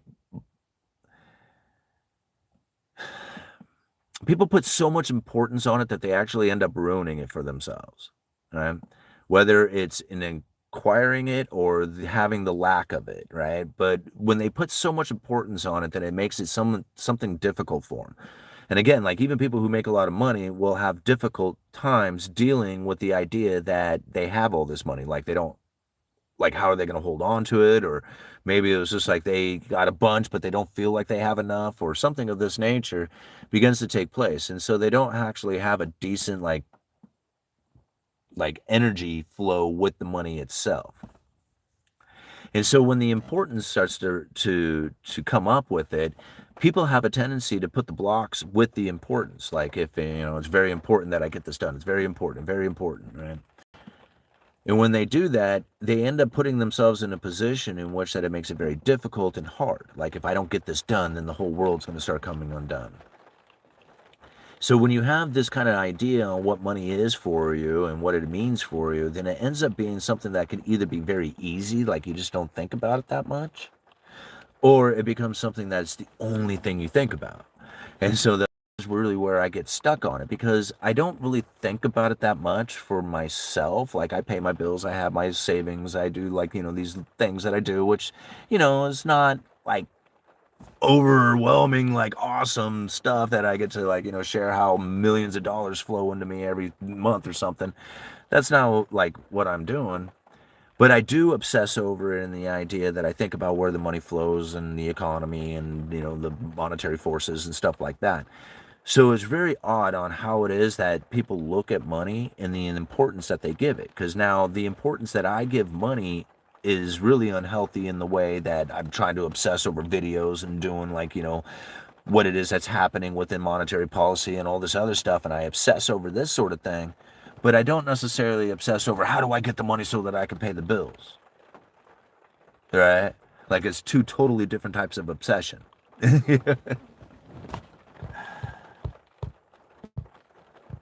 Money keeps me up at night. Yeah. And is it the lack of money? Is it how to make more money that keeps you up at night? Or is it the flow of money through the state and the monetary policies and how they operate that makes your mind spin so much that you can't let it go? Which one does it, how does money keep you up at night? All right. Don't spend a lot of money on cars. That's luxury. I agree. You can't stop the K. You have to move yourself to the top. That's all you can do. And that's really like, once again, it's another sad part about understanding how the economy really works, right? Is that it is a K-shaped economy. At this point, I don't even think of it as a K-shaped economy. I think of it as a two-tiered economy. Because the K-shape would lead you to believe like it started off here and it kind of grew, whatever. Well, you're starting off with a huge separation already. So it's not like, it's doing that number. It's more like it's already separated. I mean, I don't even know how to describe it. I don't know what letter that would look like. Unsustainable debt path sounds bad. It is bad. It's really bad. All of the above, Deja says. All right. Well, Deja, here's something.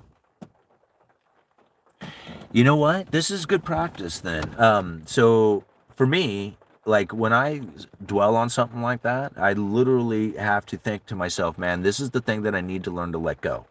Like if my mind is spinning on it, if I think about it a lot, if I'm trying to, break it down, it's at that point that I really have to take that thing, whatever it is, and just completely let go of it. Whether like it's success, it's failure, whether or not it's important or not important to me, and I just like let it go in every way, right? And now that can be really difficult for a lot of people. And for me, it's like it's really hard because I got a big ego, right? And with my ego, I like to hold on to things really tight and say, nah, it has to look like this. And so it's really hard for me to sometimes just let the ego go and just step back and just kind of like, just say, hey, it's going to work out the way it's going to work out, or it is what it is. And I just have to deal with the situation as the condition comes up. There's nothing else that I can really do about it. When you take the importance out of it, then you really start to free yourself up to what it is that you feel you're obligated to do, right? And it's just like, oh man, if I put all this importance on it, then I feel like I'm obligated because it's important. But if it's not important, then you're not obligated anymore, right?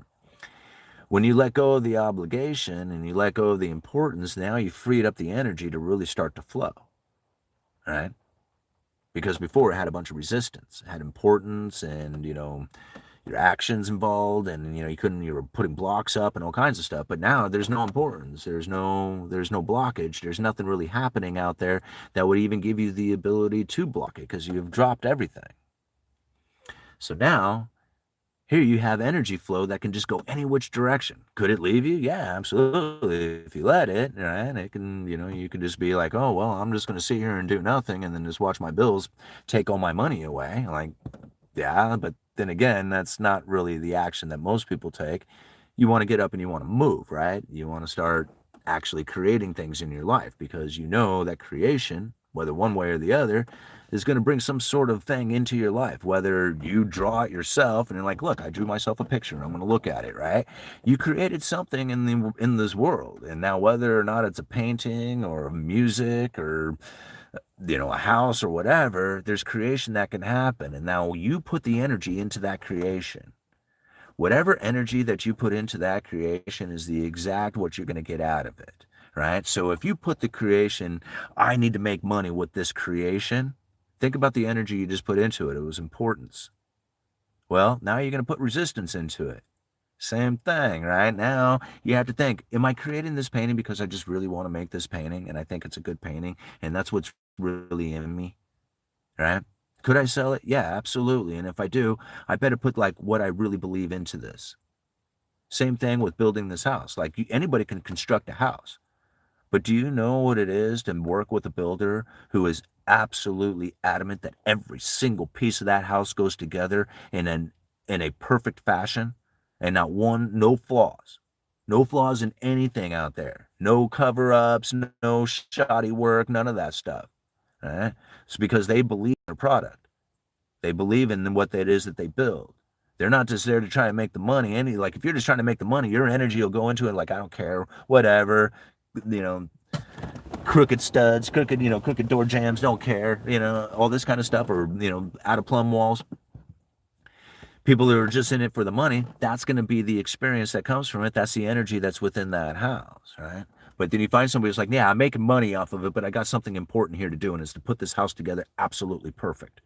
Right? That's that's the difference inside of it, right? And that's really where it comes from, is that most people end up thinking about what it is that they have in their life and they give it so much importance that they actually create the resistance that then stops the flow from happening. If you are in the energy of, man, I am doing this because I'm committed to the outcome. I want to put this thing together. I feel it in me, right? If I'm doing this just because I want to make money, then most likely it's going to be difficult and it's going to meet resistance. Right? Now, doing it for money is cool, right? Like there's nothing wrong with making money. But if you're in it for making money and that is it, it's going to be noticed. But if you're in it because you want to make the best damn tacos that are in town and make money at that, then it's going to be noticed that you make the best damn tacos because you're putting the energy into making the best damn tacos, not into making the best damn tacos for the money, making the best damn tacos. Period. Right? That's it. No. All right. No doubt, Rose. That's when Simon showed up on my feed too. Ooh, what did Rose say? Educate yourself, learn the system, use the system. The rules have changed, and there's no benefit if in complaining. Cheers, fella. I've enjoyed your insights since COVID. Well, thank you very much. I very much appreciate that. All right, all-nighter. I want everything perfect. That's why I'm not the fastest builder. Yeah, and that's one of the things that I found working for a lot of other people out there is that I worked for one. We had issues on all kinds of other things, but that dude was very much that way. Like he did not want anything put together that was not done right. Like absolutely right. His business practices, a bunch of other things that he did, I was not necessarily like, very much in agreement on. But when it came to doing the craftsman part of it, the workmanship, if he would not let any shoddy work go through, you had to do it right. You had to do it good. And I love that about that dude, man. Like he didn't let any slack go by on those projects, and they were so he left you in a feeling on that project like it was the best thing that you had ever done. It was like you felt so proud over it because you knew how perfect that project really was. Other places, when you walked away from it, you had it in the back of your mind. It was just like, man, I did not feel good about covering that up or whatever. But they, like, it was just like the boss said, it was like you work for them. So, that was one thing that I found working in the construction, especially working for, a few different people doing freelance kind of work, is that some people were not honest. Right? Cover up rot, do all kinds of, it was just like they weren't honest. And it's difficult to work for those people. So, having worked for, a guy who was so meticulous, and so adamant about doing such a good job, I think I'm so thankful for that time because it really taught me a lot about what it is that other people do in the construction game. Yeah. All right. I remembered Simon's first interview with George Gammon. He had about 35,000 subscribers back then. Yeah, that was a good time.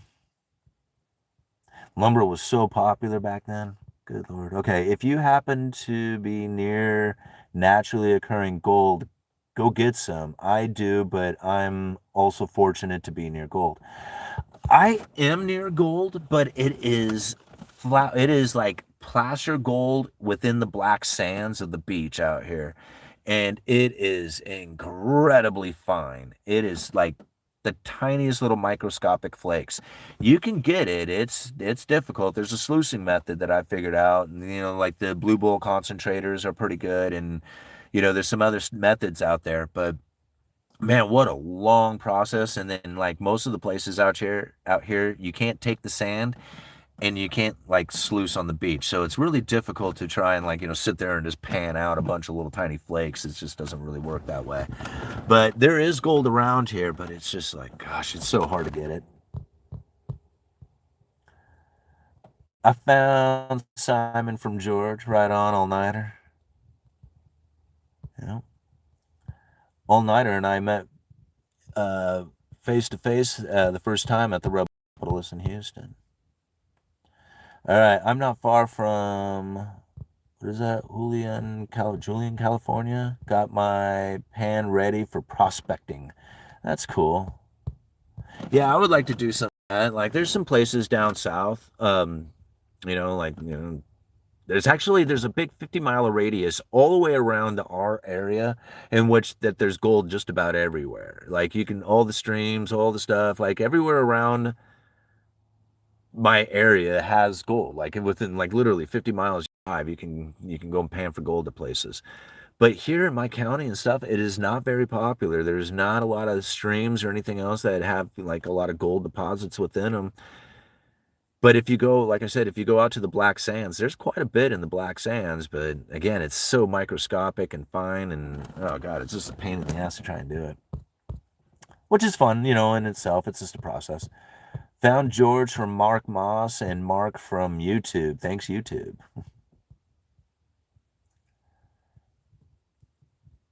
Back it up here a little ways. Oh, all-nighter. I am an example. I chased currency and it ran from me. I now focus on providing the value and have more cash than I have ever had with no focus on it. Damn right. Damn right. It's amazing on how it works. Money is just an energy. You can chase it. Energy likes to run, right? I mean, things like to be chased. Yeah, chase me some more. I love it, right? It's just like a game. Chase a dog, it'll run, run away from the dog, it'll chase you. That's a fun game, chase, right? But if you want the money to chase you, you have to figure out how it is that that money wants to chase you. Right? And being attracted to money, that's a difficult thing. Most people don't want to be attracted to money. They want to force the outcome. So when they're like forcing the outcome, it becomes very unattractive, just like anything else. Why won't the dog play with me? Right? Dog's just like, man, go away. But if you're just in the good energy of it, you're just hanging out, enjoying it, that being part of it, you can do just about anything you want, realizing that the energy of what it is that you want has to be the one that you're in. Like, here, if you could imagine like going to a concert, right? And you have four people who are going to the concert, and three of them are super excited. His favorite band, couldn't wait to get there, all the other stuff. And then you got one of them who is just tagging along, right? And the one who's tagging along doesn't really like crowds, right? Doesn't really like loud music, doesn't really like the partying or drinking, doesn't like any of that other stuff. That energy that that person carries within the group is a negative pull, right? If all four of them were feeling the exact same energy, then it's all of a sudden there ain't no negative pull anywhere. Well, think about that negative pull. That negative pull comes from your thoughts, from your feelings, from your actions, and the way that you are behaving. Don't put yourself in an energy that you don't want to be in. Like if you're not in concert energy, don't be in concert energy, or thinking that you can just be there and think that it's not going to pull, like that you're not going to pull energy from the other people who are trying to experience concert energy. Thing with anything else out there, if you want to be in the game of, well, I mean, I don't know, shooting pool, right? Then you're going to have to go down and shoot pool, talk pool, right? Watch the game of pool, talk about like the history of pool, be in that energy of playing pool. Right? Otherwise, it's not like you can go down there and play a game and not be very good at it. But if you want to play pool and be good at it, you have to be in the energy of playing pool, which means you do it regularly and hang out and be in, and play many people and learn different styles. These are the things that, you need to do in order to get there. Like most people might take on the idea, say, like, I went and read up on all the different strategies on how it is to fish. I learned all the different lure techniques. I learned all the different stuff about it. Like I've watched a million videos on it. I know how to do this, man. I got all this information, all this other stuff. And then they go down and they got all this knowledge that they have learned and they can't catch fish. Okay? And then they give up. And they're like, oh, I tried it a couple of times. I couldn't do it. And it was just like, well, you had the knowledge of it, but you were never really in the energy, because the energy of it was, I'm trying to catch these fish instead of I'm catching. See, I had to get the knowledge, I had to get the lures, I had to get all these skills, I had to do all this other stuff. And then when I went down there, I have to use these things in order to get it, instead of just being in the energy of like, whatever happens. Tossing a worm out with a weight and a hook and then forgetting about it will catch a fish. You don't have to try. You just have to be where the fish are doing what it is that catches fish. You don't need all the rest of the stuff. It helps, right? I mean, it definitely helps. But you don't need all that stuff to catch a fish. You need to be in the energy of fishing, which means that you need a pull in your hand and something in the water. Right? And the more you do that, the more you start picking up the understandings of what it is that those other things have taught you. Like if you had learned about fishing but never practiced any of it, you might have all these knowledge, but without actually being in the energy of fishing, how is it that you could ever possibly catch that fish without knowing what it is to like to catch a fish? Right? Like you might accidentally catch one and then think, oh man, I know how to do this, and then try the exact same thing over and over and over again, wondering why it doesn't work. But if you have been fishing your whole life, never once ever thinking about taking a fishing lesson or anything else like that, you learned a bunch of techniques.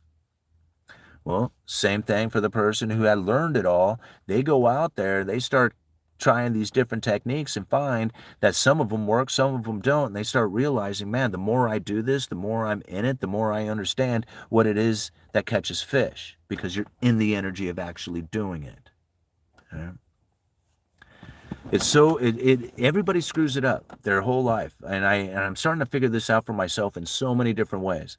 Like I learned a lot about it just being at the bingo game, right? Calling the bingo game was a really good lesson for me on this because, I mean, many of you know I call a bingo game every single weekend. Every Sunday evening down at the bar, I go down and I call a bingo game.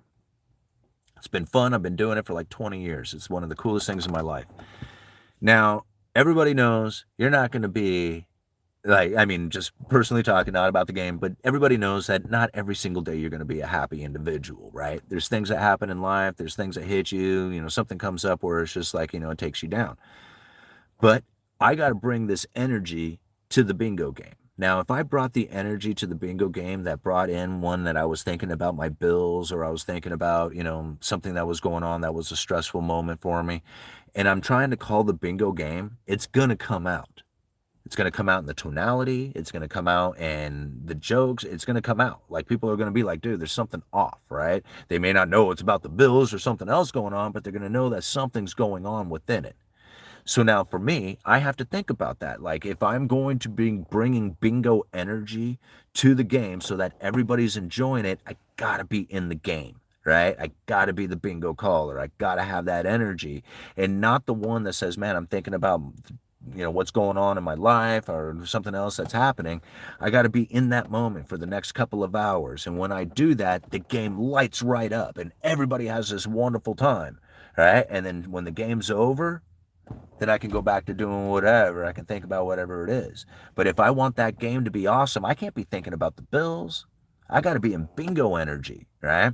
And I got to bring that bingo game, which means that I got to be clear with the voice and loud and excited and all the other stuff that happens with it. And knowing that to be the game, or knowing that's what I'm putting into the game, I know that people are going to enjoy that. And then what's the results? They tip me, right? I get, they'll fill my jar, man. And then that's awesome. That's all it takes for me. Be in it, man. Be the best bingo caller you can be right now. And then everything else will fall into place. you know? All right, fishermen get caught more so by marketing than fishing with hooks. Yeah. Yeah, that's so true. All right, why couldn't we learn all this as kids?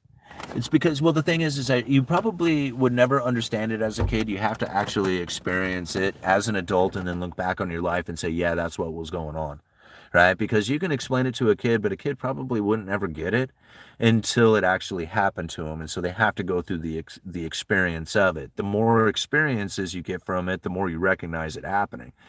So for me, I knew it from a little kid.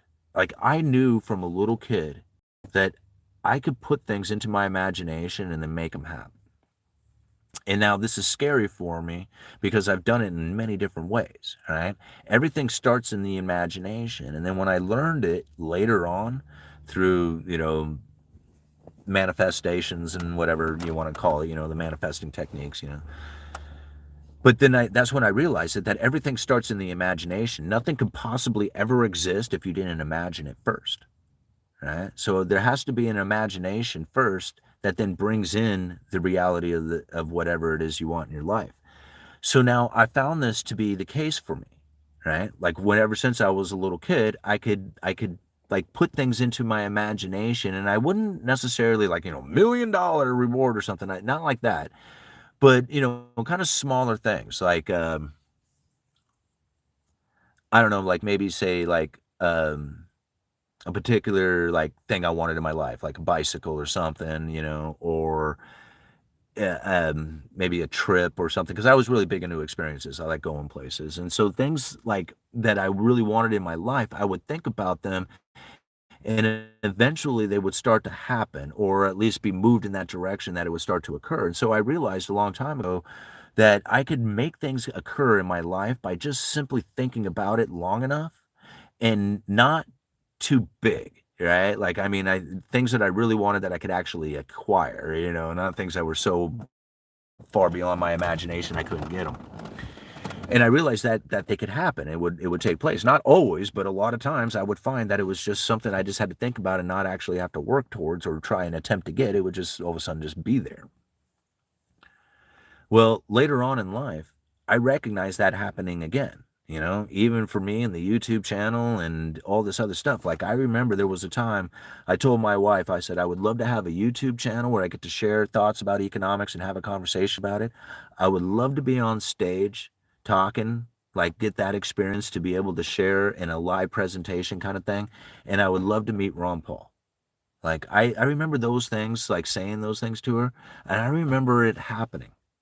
Like, when it happened, I was just like, "Mama, it's actually taken place." And she goes, "Yeah, it is." Because she remembered me talking about it. And I'm like, "Man, isn't it amazing that we got here? I can't believe it." And she goes, "Yeah, I can." She saw it. That's really what it comes down to for most people. Like, even I myself wonder what it is that I am actually thinking and imagining to create the circumstances in which that I am living today. Because I don't feel broke and I don't feel rich and I don't feel like any of that kind of stuff. I just feel like almost like I'm coasting in a way that doesn't feel like, how do I say it? I guess probably some people may call it like imposter syndrome kind of thing going, but I don't even really feel like it's the imposter syndrome. I just really feel like, it's just I wanted my life to be easy. And that's it. Like, that's all I like kind of thought. It was just like I don't want it to be complicated and hard. I see people out there who make a lot of money and it seems complicated and hard. Like, maybe not so hard and maybe not so complicated, but there's a lot to it. Like, there's a lot happening within it. A lot of people are involved, a lot of networking involved, a lot of things that are going on. And to me, it's just like, wow, that's really cool to have that, but it's also seems like not very easy, and in maybe in life for other people, maybe easy is not the way they want to live their life. And I get that. Like, they want it to be complicated and they want a lot of things happening within it and a lot of involvement, and maybe it was for me, I didn't really like the idea of having like a lot of involvement in my life. And I getting involved in things like I like projects, I like doing stuff. I like it when it's really big. I don't mind traveling around and doing things. Like, that's fun for me. I really enjoy it. But I also think about the easiness of being able to just push away from everything and to say, you know what, I'm not going to do anything today. In fact, I'm just going to decide this morning that I'm not going to do anything. Right? And if I decide to do that, it's not going to do anything. It's not gonna. Nobody's gonna question it. Nothing's gonna come undone. Nobody's gonna like literally the world keeps right on going without me, and that is wonderful. All right, what a wonderful experience to just say, hey man, this morning I'm not obligated to do any. I can do all kinds of stuff, but I'm not obligated to do anything right here, right now. That's a pretty cool position to be in, right? To not be able to not stress about your bills, to not, worry about what it is that's gonna, like somebody else coming down on you with some other kind of complaint. Like, I don't have anything going on, like, somebody coming to me and saying, dude, this thing just blew up over here or whatever. It's like, I don't really have that going on. And so I think about that condition of my life. Could I have more? Absolutely. I could definitely complicate my life up a lot, right? And I could add a lot more to it. In fact, I probably should. But I like having the time. I like being able to spend it with my kids. If we just want to sit there and watch, TV or something together and hang out, I don't feel like I have to not do that. Like, I feel like I can do that if I want to. The freedom is really what I wanted. That's really what I think about. If I can be free, then I got it, man. I got what I need. If I'm not free, that usually means that I got a bill to pay or I got like, a place that I have to, show up to. Like even my job, I do have to show up to that, but I really like where I work. Like I'm thinking, even now, like this week, I was thinking, man, I probably could have put a few hours in there and got some stuff done. Like I even think it was just like, I would have had the guys to hang out with and joke around with or whatever. So to me, like being at work, although I have to be there, doesn't really feel like I'm obligated to be there. I'm choosing to do it. And that's a huge difference inside of it. Like I don't have to work that job. I do. I need the money. I got to make my house payment and stuff like that. But it's not like I have to work that job. I can work any job I want, or I could do anything I wanted. That's still freedom to be had, even though I have obligated myself to show up between particular hours on particular days. But if you don't feel like you have to do it, then that's the same as not having to do it, you know?